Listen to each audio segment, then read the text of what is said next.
UK के dependent visa के लिए क्या टाइमलाइन है, कितने दिनों में रिस्पांस आ जाता है और क्या कौन सी सर्विस यूज़ करनी चाहिए, स्टैंडर्ड करनी चाहिए, प्रायोरिटी करनी चाहिए। इसमें दो तरह के सिनेरियो हैं। एक तो वो सिनेरियो है जिसमें आपका डिपेंडेंट आपके साथ है, यानी आपका मेन एप्लीकेंट यहाँ पे ही है और आप इकट्ठा वीज़ा फाइल कर रहे हैं, तो उसमें आप प्रायोरिटी मेन एप्लीकेंट की ले सकते हैं और बाकी को स्टैंडर्ड एप्लीकेशन पे पुट कर सकते हैं।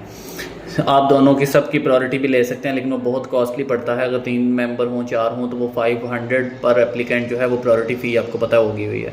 तो एक इस तरह का सिनेरियो होता है।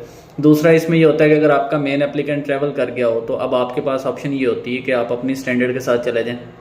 स्टैंडर्ड के साथ भी जा सकते हैं और प्रायोरिटी के साथ भी जा सकते हैं। रूटीन में एक मेंबर हो तो उसके लिए प्रायोरिटी बेस्ट है, वो यूज़ कर ले। लेकिन अगर एक से ज़्यादा मेंबर हैं, 2 हैं, 3 हैं, 4 हैं, तो उनके लिए स्टैंडर्ड सर्विस बेस्ट ऑप्शन है, उसके साथ वो जाएं। स्टैंडर्ड की जब आप डेट्स बुक करते हैं तो रूटीन में वो विद इन वीक की मिल जाती हैं। विद इन वीक की जब आपको डेट मिल जाती है तो आप उसके साथ जो है वो अप्लाई करें, और अप्लाई करने के बाद जो है आपको 10 to 15 डेज़ में, अगर आपका कोई डॉक्यूमेंट मिस नहीं है तो आपको रिप्लाई आ जाता है। अनलेस कि आपका नॉट स्ट्रेट फॉरवर्ड में चली जाए ईमेल या कोई और मसला आ जाए, तो देन इस तरह के इश्यूज आते हैं। अदरवाइज आपका 10 to 15 डेज़ में फाइनल होके आपको 15 दिन या 16 दिन के अंदर आपकी कलेक्शन ईमेल और वो सारा प्रोसेस कंप्लीट हो जाता है और आप वाइंड अप कर जाते हैं।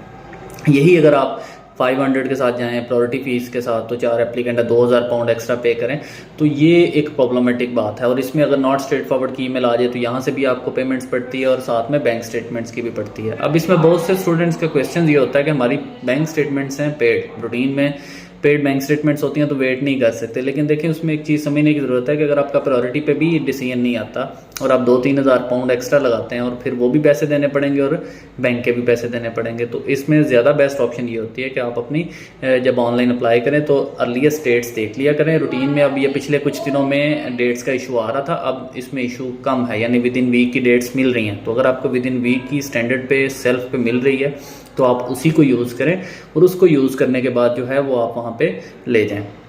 दूसरा इसके साथ जो है वो ये था कि आपका मेन एप्लीकेंट की एक डेट है और उसके साथ आपके बाकी मेंबर्स की कुछ 2-4 दिन 5 दिन बाद की मिल रही हैं। उसमें एक ऑप्शन ये है कि आप जब सेंटर में जाते हैं तो वो सेंटर आपसे एक्स्ट्रा चार्ज करता है, यानी पर एप्लीकेंट ऑलमोस्ट 10,000 चार्ज करता है, और वो आपके जो बाद वाली अपॉइंटमेंट्स हैं उनको भी सेम डे में एडजस्ट कर देता है। फॉर एग्जांपल आपका मदर की अपॉइंटमेंट जो डिपेंडेंट हैं उनकी 11 नवंबर की है और उनके डिपेंडेंट्स जो बाकी बच्चे हैं उनकी 18 नवंबर की मिली हुई हैं। तो आप सबको एक ही दिन 11 को ले जाएं साथ और जाके वहाँ पे 10,000 ईच एप्लीकेंट पे करें, तो वो आपके बच्चों की भी जो बाद वाली अपॉइंटमेंट्स हैं उसी दिन आपकी बायोमेट्रिक्स वगैरह हो जाएंगी और आपका उसी दिन ही वो डिस्पैच हो जाएगी। तो ये एक अच्छी ऑप्शन है, इसको यूज़ कर लिया करें। इसमें आपके कुछ पैसे भी बच जाएंगे और टाइम भी बच जाएगा बाद वाला। Thank you.